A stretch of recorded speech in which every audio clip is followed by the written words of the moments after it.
You could actually spray sulfuric acid in the stratosphere 20 kilometers over our head and use that to stop the planet warming up in a kind of ugly tech fix. You can spray something into the atmosphere to change. Spray pollution into the atmosphere to stop it warming. How do you do this? You'd start with a fleet of modified business jets and say 20,000 tons of sulfuric acid into the stratosphere every year. And each year you have to put a little more.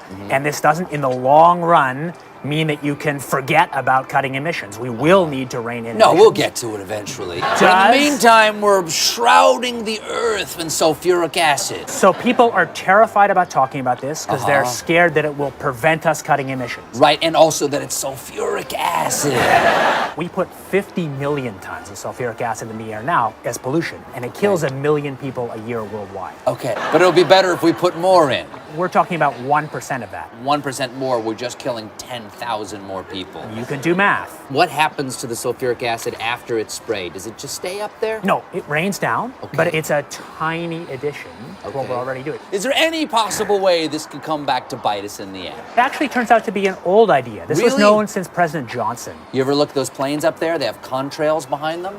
Maybe all those planes are the contrails. Maybe they're actually spraying chemicals into the atmosphere right now, and Uncle Sam isn't telling us. Seems extremely unlikely. That the United States is not telling something to its citizens? That seems extremely likely to me. Read the newspaper. I think they might have your idea already.